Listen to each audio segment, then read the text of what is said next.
What is up, everybody, and welcome back to another video. In the previous video that I made on this channel, Brandon, the camera guy, explained how Brandon, the camera guy, is definitely much more than just Brandon, the camera guy. I dived into everything that I do for the channel, why Balisong content is particularly difficult to produce, why content on YouTube in general is difficult to produce. Just gave a lot of context for everything that goes into it, why you should care, and just how much fun it is, but how much of a challenge it is. And one of the things that's challenging, on top of doing things like writing and editing and shooting and social media management and influencer stuff and graphic design and motion graphics and color work, is product development. Especially on really cool products like the Vulp Pro, which is the focus of today's videos, is what do I think of this bad boy? Because I actually have a pretty different perspective on this product than Will does. And so we'll dive into some of that. But of course also, what do I, a not that amazing Balisong flipper, because turns out doing everything that I talked about in my previous video doesn't leave a ton of time to actually flip all that much outside of testing a product for review purposes and things like that.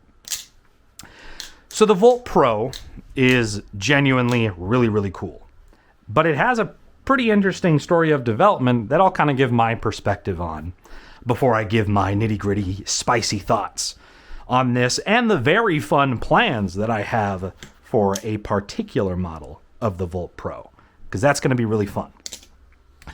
But to start out, the Vulp Pro was definitely not this. It was originally just a slight upgrade to the original Vulp, this being the original Vulp, which I still like very much. It doesn't chaplain super well, but it can. And I think if you're considering a Vulp Pro or a Vulp and you don't quite have the money for a Vulp Pro, or you're not a fan of it for some other reason, I can say I do very much still enjoy the Vulp and everything that it does. Even though I can't properly shortstop at all. Still getting there. One day at a time. But the Vulp is still a wonderful Balisong that I really enjoy. But the Vulp Pro initially started as this bad boy, which is new to you. Will has shown his version of the original Vulp Pro, which is a lot different than this guy, partially because this actually has an acid-washed blade on it, which I will be utilizing in a future way that I will not disclose right now, but this is just an experiment that Nabalis wanted to do. They were like, yeah, sure, why not? So this early iteration of the Vulp Pro is actually the only one that exists that has an acid-washed blade, which you can kind of see the difference there, and I think it looks pretty cool. But this version of the Vulp Pro was actually something that I was really upset that we didn't move forward with. Will got it, and he just wasn't really a fan with how it flipped. This was supposed to have the polished finish, because this is 7075 aluminum. Was supposed to have this polish on it, but they just didn't do it for this very first early prototype thing. Will wasn't a fan of it. I was, because it was going to be not as expensive as the Vulp Pro, which we'll get into, because part of the focus of this video is also sharing some of the fascinating conversations that I have had with different members of this community about the Vulp Pro, about the pricing of it, about the flipping, about the design. So we'll dive into that later. But I was bummed that this didn't move forward, because it was going to be a little bit more affordable, and it was just a little bit more of a step up. And when Will wasn't excited about it and wanted to go way further with the design, I wasn't for it. I pushed back on that pretty hard. But I can happily say, holy shit, was I wrong. And the Vulp Pro that currently exists is so much cooler. And I'm so glad that we moved on to this, because I genuinely think the design is really cool. And even though it's not the kind of incremental step up that this would have been, this is leaps and bounds a lot cooler than this would have been, even if it did have the polished finish on it and stuff like that. So that's where it was. And that process, I think we got this back in like, I don't know, February or March, very early 2023.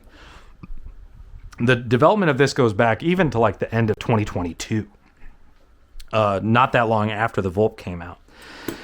So it was months and months of testing. I think it goes back to the first time we shared a design, the design for this, to people was at in a private group during Blade Show back in June of this year.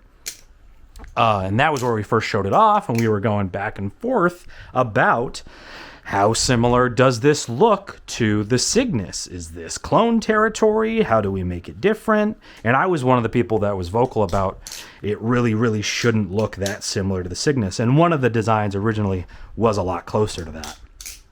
And in my opinion, it is not a clone. If you look at the design, especially from the side, very different ballgame here. Yes, the G10 is implemented in the same way, but it's just a really cool thing. That is art at the end of the day, is taking somebody, what somebody did and iterating upon it. How do you think channel aluminum Balisongs happened? Somebody did it, and then everybody was like, wow, that's actually a really good idea. Does that make any channel aluminum Balisong a clone of Squid Industries? No.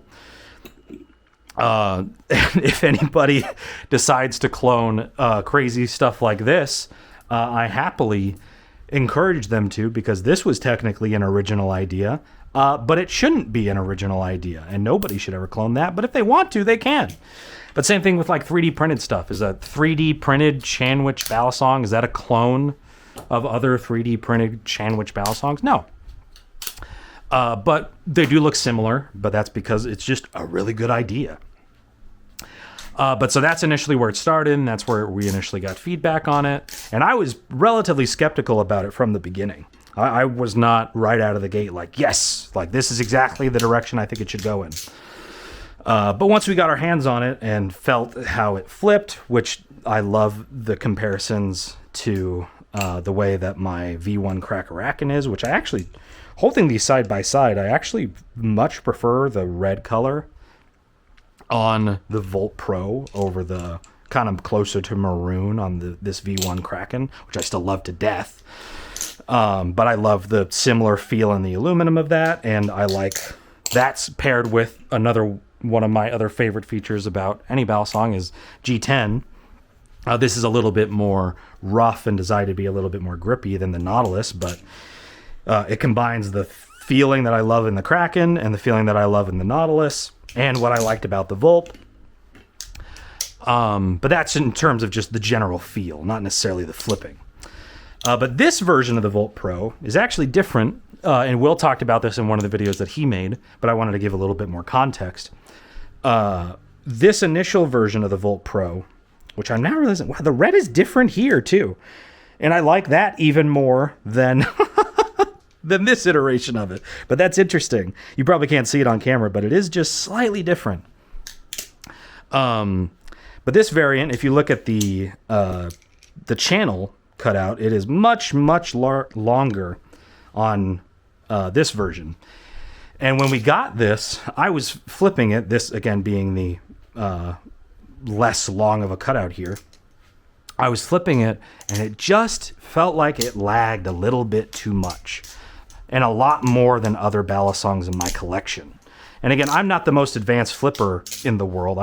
Let's try to go for the aerial, the Chapo first. Almost flew off. There we go. Still learning that, but I'm getting there. Whenever I would flip it, it just felt a little bit laggy. But it wasn't just, hey, I think this is weird, so maybe we should fix it. I'll show a graphic on screen here in a second, which is the journey that I went on to determine, is it too handle heavy? Which involved me taking apart, I think it was like 7 to 10 different Balisongs in my collection that I felt represented a relatively broad spectrum of different handle or different weight profiles. And So you could see on this graphic here, I was measuring everything, the individual weight of the blade, the individual weight of just the handles, the weight of everything combined. And I was putting it into a graph to determine how much weight is in the handles versus the blade with all these different products. And it was just a long, like it was multiple hours, probably 5-6 hours of me taking part. I know there was stuff like the Crackeracken and the Squid Trader and the Bite Blades Titan, the original Vulp, the Vulp Pro. And that's where I found that the Vulp Pro had significantly higher handle weight than pretty much every other Balisong that I owned. And so that's where I came to well. I'm like, hey, we really need to reduce this. Like, this is... Like, I still think it flips good, but this makes this one of the most handle-heavy Balisongs in my collection, and I don't think that's a great thing. And so that's where removing this additional amount of material came into play, and I think kind of saved it from being too handle-heavy. It is still handle-heavy, for sure, but it's still within the realm of this would be probably within somebody's preference that likes more handle bias kind of stuff. Versus like, oh my gosh, this is only for people that really, really prefer like older Balisongs that are much more handle heavy than most are these days. So that was a whole process in itself, on top of all the other stuff that I was involved with the pricing of the Vulp and all the, if you watch the previous video, like every business dealing that we have, I'm directly involved with that whole process. And because we split everything 50-50, I have a lot of control over that. Will is still responsible for the design of it and leading the charge with this stuff. But I have my feet, if not my whole legs, a lot more knee deep into all this stuff than you would expect. And goes back to how I am very much not Brandon the camera guy like I used to be in the past. But whenever it came to actually getting the final production version of it, that's where I was like, oh, thank God. Once we changed the balance profile that little bit more, that's when I reached a point of like, okay, this feels manageable. This feels good. And like, I feel it like carrying momentum better, but not too much to where it feels like it's lagging behind. And so this iteration of the Vulp Pro is, I guess I'll just say it, I think it's genuinely great. And my process in that, of course you should take my opinion with a grain of salt. I directly benefit from the sale of this product. But this is the thing that I've really tried to be objective about every single time I've talked about the Vulp Pro. Especially because I have much more of a hand in producing the reviews and helping script them and then doing my own videos that are all made by me. I try to remain as objective as I possibly can. That is at the forefront of my mind whenever I talk about any product or any company that we're an affiliate with or anything like that. So the way I've constantly looked at this product is experiences that I've actually had, which is at Blade Show. And at Blade Show, I cannot tell you how many times somebody has just come up to me and been like, hey, this is my Balisong, what do you think? Like that's the first thing they say to me. Hey, this is my Balisong, try it. I'm like, okay, sure, great, yeah. And sometimes that's just somebody with a replicant or a Kraken. And they're like, hey, what do you think of it? Which is great, and I genuinely love those interactions. But sometimes it's somebody that made something, like, hey, I made this Balisong. Whether it was by hand or I machined it or I contracted somebody to make it. What do you think? And that is how I've tried to look at the Vulp Pro the entire time that I've analyzed it and the entire time that I've spent time with it in any way. Is this was just randomly handed to me at Blade Show. What do I think of this thing based on it being completely randomly handed to me? What would I have to say about it? What feedback would I give to the person making this product that I have no connection to in any way? So everything I'm about to say is coming at it from that mindset.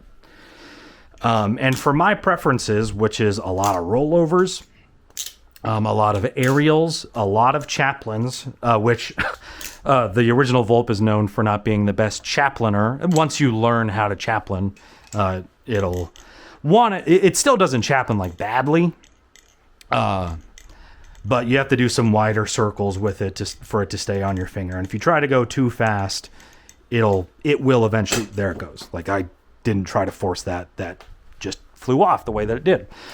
So from this point onward, I'm going to chaplain on this for as long as I possibly can. But in terms of how it flips, again, given that I do a lot of chaplains, I do a lot of aerials, and I do a lot of rollovers, I really, really enjoy it. I do think that it is more handle heavy than I think some people will prefer. Like I've gone back and forth a lot between like my Prisma Pro and my Serif and my Kraken, and just every Balisong I have. I've been flipping my Squid Trainer a lot, a bunch of my plastic Balisongs, and just trying to feel out, does this feel good? Is it too much in any direction, too little? But I think it just hits that sweet spot. And we're still waiting on feedback from different people. The few people that have gotten their Vulp Pros already, they've genuinely enjoyed them. Like, wow, this is a huge upgrade. So that's been really nice to see. But I do think that, like, if I had to pick, I would pick the Vulp Pro every day, especially whenever it comes to the grip and the new finish on it. And the rebalancing of the blade, Will did an awesome job with that. And the placement of the G10, which has been contentious to some people, I think that it works. And the speed channels on the side, which I'll try to grab while still chaplaining, the speed channels on the side work great, and the jimping is awesome, even though I can't really do ladders, but I can still test how grippy it is, and the jimping is just great. This little side piece, like, it's pretty high up on the pivot, so it's not going to do much, but I think it at least adds an aesthetic flair there. And in certain tricks, it can add some grip.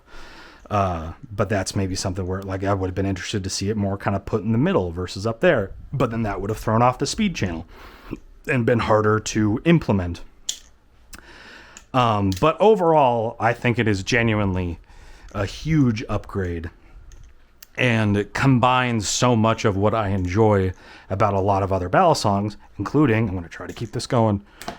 Oh, I'm going to try to keep it going. Okay, I said I'm going to chaplain for as long as I can on it. Somebody time me in the comments. Put the total time that I chaplain the Vulp Pro, which is me trying to prove that, A, I guess I've gotten better at chaplaining, and B, the Vulp Pro does do it better. But this black and white one has a lot of modding possibilities.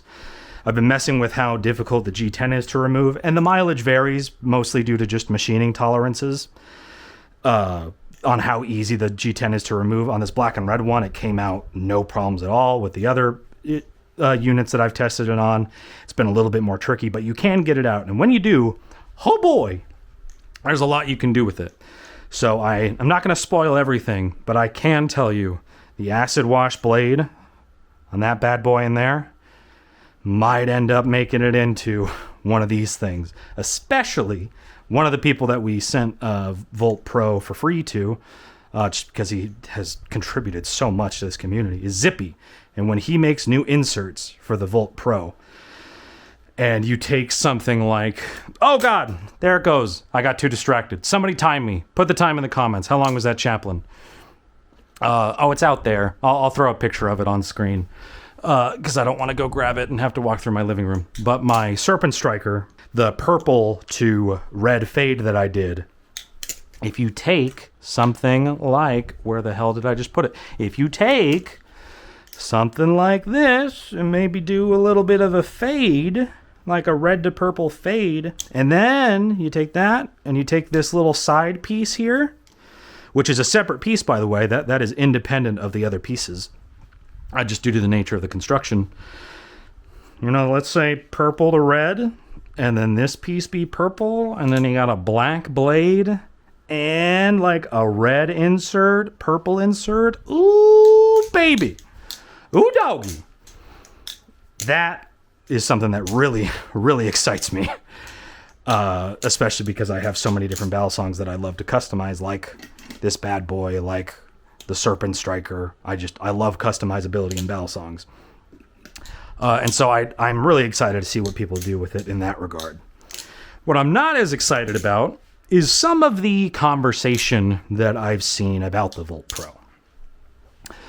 Which anybody is allowed to have whatever opinion they have, whether it's really, really strong and not based in truth, or if it's really weak and based in truth, whatever it is. Everybody's allowed to have whatever opinion they have, and they're allowed to voice it in whatever way they see fit, and the community will respond in whatever way they respond.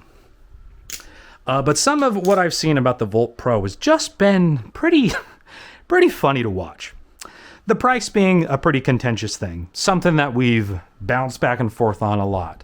$139.99 for a trainer, that's going to be a lot for most people.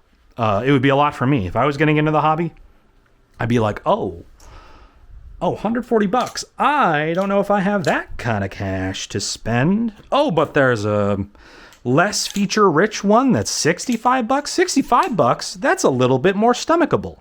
I could take that.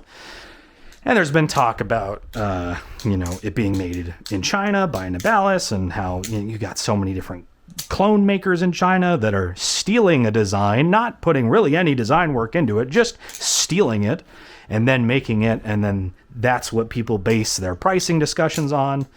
But one of the funniest things that I saw were people that, and I know these people are really just trying to get under people's skin, or they're trying to get their voice heard, and sometimes you have to say something crazy to get your voice heard. But I've seen people saying that, all they did was change the aluminum to 7075 and they doubled the price. Don't buy it. It's a bad deal. And I'm like, brother, what? Look at them. You're really going to tell somebody in this community that all that was changed was the type of aluminum and doubled the price? That is the thing that you're going to run around town saying? Like, come on, brother. At least you can have a negative opinion about something. You can not like the design, but don't lie to people. If you're going to have a strong opinion, at least try to back that opinion up with some facts. And then I had conversations with them, and they backpedaled on that. Oh, well, that's not really what I said. I recognize this, but it's a bad design, and it should be this and should be that. One of them, I think it was the same person, said that the G10 placement is terrible, and that it shouldn't even have jimping at all, and it should have completely smooth G10, because G10 is more grippy, so it shouldn't have any jimping, and it should be completely redone. It's horrible. You're never, ever, ever going to touch this area in any way. Which, as you can see from me flipping it, what's the area I'm grabbing a lot? Ooh, the area where there's a lot of G10. So it was just funny conversations like that, that got heated in different ways. Even I got a little bubbled up about it, but I ended up taking a step back, and I'm just, these people, that's their opinion. Anything I say isn't going to change it. There's no point in me trying to engage with these people that feel the way that they do about it, because they're very entrenched in that, and they're allowed to do that. But for me, I'm going to try to have a conversation more based on the facts, and try to have a discussion about that in that realm. And so that's one of the areas that, if you're having those types of conversations, great. Glad you're engaged in the community, but maybe try to base it in a little bit more truth, and at least don't mislead people. I think is the biggest critique I can have there. But in terms of the price, that's where I've seen a lot of people say it's, a relatively small upgrade. Or there's even one person that said there were no changes, but then they said there were small changes, but those small changes don't justify the price. And again, the pricing is going to be entirely subjective on whether it works for you or not. You'd be blown away to see, even a great example is the Flip Forge Edit here. This is the Edit, not the Edit Lite, but the Edit Lite is $50. Oh, here it is. The Edit Lite is $50. You get to fully customize it. You get to choose the color. It's 3D printed, but it flips well, and it's one of the coolest things I've seen in the hobby. And $50 to me is a great deal. But even people, they'll say, oh, that is absolutely terrible. How could you even charge $50 for a piece of plastic? And that to me is just very funny to hear. But you're going to hear people say that about a $20 Balisong, a $50 one, a $100 one, $150, $200, $300, $500, $1,000, $1,500, $5,000, $10,000.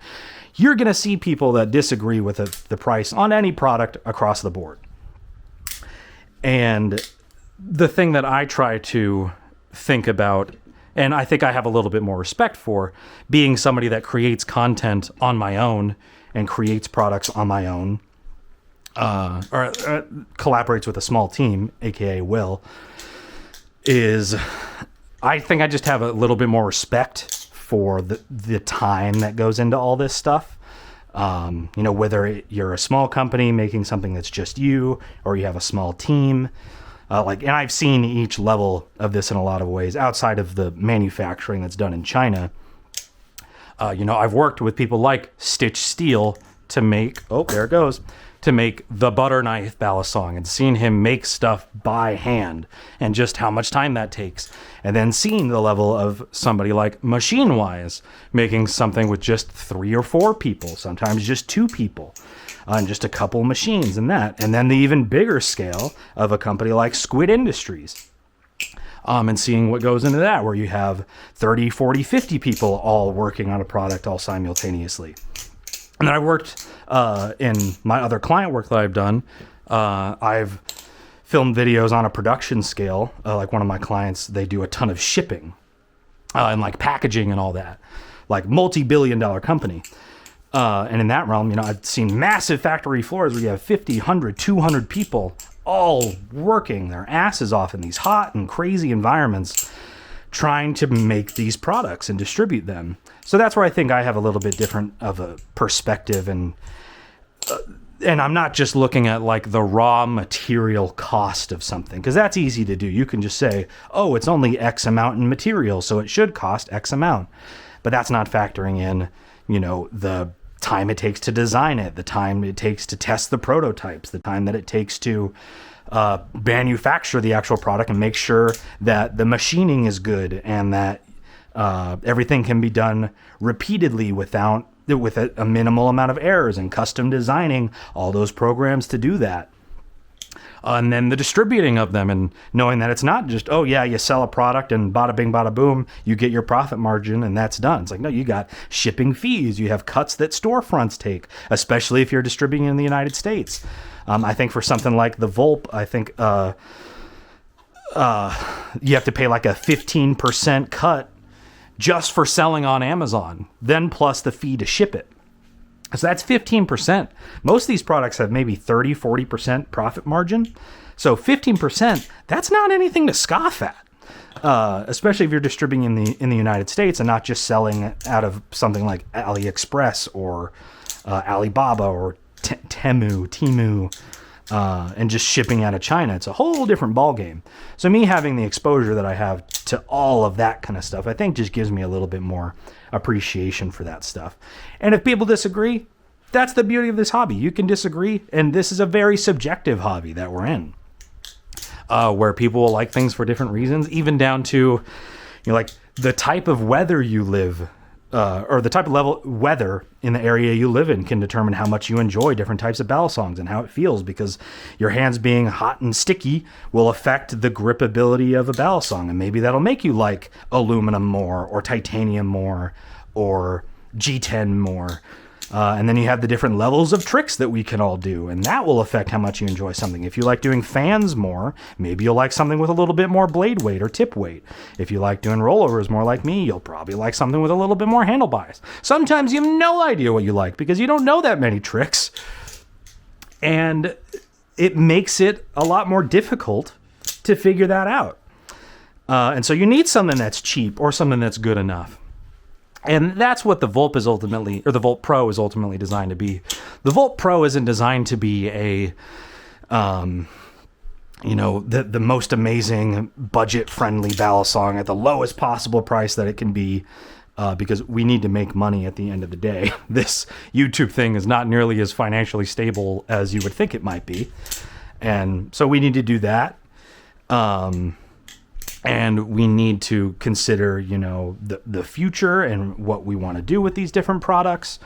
But ultimately, at the end of the day, what it's meant to be is just, if you have a Vulp and you like the Vulp, this is a place to upgrade to. This is a nice little upgrade path that you can get something that you can confidently know that is tailored to Will's tastes, much more than the original Vulp was, which was more beginner focused. So this is, if you bought a Vulp and you liked the Vulp, here's something you can upgrade to that has higher quality machining, better grip, better tolerances. And that's ultimately the goal of something like this. It's not to try to dominate everything else in the market or try to be the ultimate best competitor that it can possibly be. It's just meant to be, hey, if you like the Vulp, here you go. And if you're considering other options, here's something that maybe combines a variety of things that you might be interested in getting in a Balisong. But overall, I would say it's definitely not perfect, and it remains to be seen where it's going to go and what people are going to think about it. And that's something that I'm going to lead in terms of making video, like a main channel video about the Vulp Pro, is like, I really want the feedback. Even from the people that are saying, oh, all it was, they only changed the aluminum and doubled the price. Like people like that. It's like, I want feedback from people like that. And even if they absolutely hate it, and to them it's the worst Balisong in the history of everything, and why would they do this and that, blah, blah, blah, blah, blah, blah.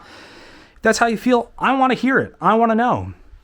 Because that's how we ultimately end up pushing this stuff forward. So whether people love it or they dislike it, I want to know what they think. And I'm going to be personally trying to curate as much of that as I can, so that we can be as objective as we can possibly be, because of course we make money from it, and obviously we wouldn't be making the product if we weren't making some kind of money off of it, because that's what allows us to do more stuff in the future.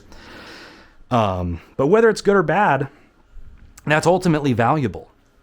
And that's something that I'm personally going to be looking out for like a hawk, is just what people think. And for me, as a very low intermediate / beginner flipper, if this was like, if I go back in time to whenever I first got into flipping with a Squiddy, would I have spent $140 on something like a Vulp Pro right out of the gate? No, I would not have. That would have been way too much money for me. But would I have gotten something like a Vulp? Yeah, I think I would have. Say something like this for 40 to 40, like $50. Sure, I could stomach that. And then I like that. And for 10, $15 more, get something like a Vulp. And it's like, okay, I feel this now. Now I feel like what a metal Balisong is like. And then once you had that, it's like, okay, I like this, but I just want something a little bit more premium. Ooh, this is all shiny and I can mod it.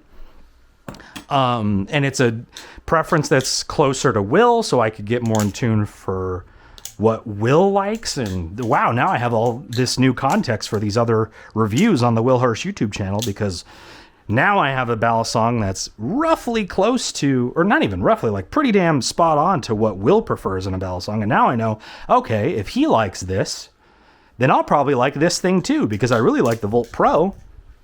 And so that, I think, is the value of something like that.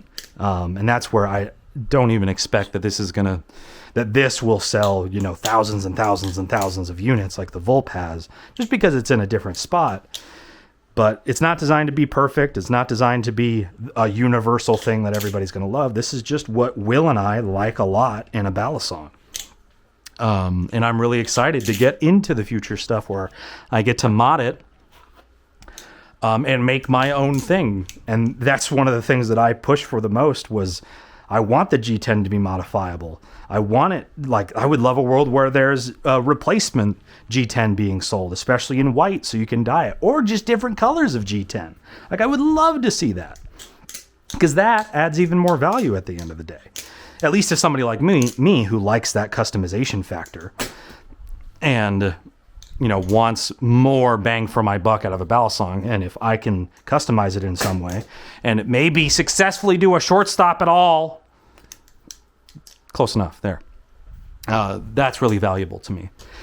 So if you're considering getting a Vulp Pro and you want an opinion from somebody that's not as advanced as Will is, take it from me. I enjoy it a lot. The handle bias might take some getting used to for different people, but it carries just enough momentum without feeling too handle heavy, at least to me, that I think, like, I learned how to do an aerial to chaplain on the Vulp Pro. And obviously I haven't learned it that well because it's actually pretty tough to do. Oh, there we go. Oh, stay on there. There we go. It's a tough trick to move to different balisongs, just because the way the handle weight, or just the weight in general, is distributed, and the way it lands on your finger is just different. So I'm getting there, but I feel more confident on something like the Vulp Pro than I have with other things. In terms of where it would rank, I wouldn't say it's number one for me. I still enjoy my Seraph more. I enjoy my... let's pull these bad boys out. I still enjoy my Seraph more. I enjoy my Nautilus V2 more. I enjoy the Crackerakin more. What's a company that I don't have a financial affiliation with? Because that's just kind of the name of the game. Oh, here we go. LDY. This is for $85. The LDY Orion 1.5 is an exceptional deal. One of the best deals in the hobby. And it's not fully to my preference. It's a little light for me. And I'm not a huge fan of the machine, or not a huge fan, not to the point of it being negative, but I'm not fully into like sandwich stuff. I tend to prefer channel balisongs, but the machining is on it is great, and the feel in the hand is just a little far away from my preferences, but I can tell you, it flips awesome. Both the trainer and the live blade. And so I wouldn't say I enjoy it more, but this is something that I really, really enjoy, that I enjoy in a similar way to the Vulp, where it's not perfect, or the Vulp Pro, where it's not perfect, but it's just close enough to what I enjoy to make it a really, really fun flipper. So from there, if you have any questions or comments or concerns about what I said, again, I want this to be an open discussion. If there's anything that I said that you feel like you have some critical thoughts of, please let me know. I'm happy to engage in the discussion. And if you have any questions about the Vulp Pro specifically, I'm happy to answer. I'll be in the comments as much as I can. And I'm really, really excited to see what people think of the Vulp Pro. There should be hundreds of people getting their Vulp Pros very, very soon by the time that this video is going live. So if you have one, please let me know the thoughts, whether it's positive or negative. Anything is helpful, because we want this to be the best that it can be, and be as transparent about that process as we can. So thank you so much for watching. Let me know if you liked this. Let me know if you want more stuff from me. This unscripted format isn't my forte necessarily. I prefer the more scripted, tight stuff where I get to do cinematography for it and do some fun edits and everything. That's ultimately where I'm most at home in that regard. But if you like this kind of stuff, I want to contribute to this channel much more than I have in the past. So let me know what you think. But anyway, that is pretty much it for the moment. And I'll see you guys in the next video. Peace. Also, here's a bonus Pippa for staying and watching the whole video. Hello, Pippa. That's a baby Pippa with a tiny Pippa bleb. That's a tiny Pippa bleb. Oh, she doesn't like when I play with the bleb. It's okay. That's Pippa. She likes to lay on my scattered HDMI cables because she's a 10-year-old English Bulldog. But anyway, say goodbye, Pippa. Say goodbye to the audience. Goodbye. Mwah, mwah.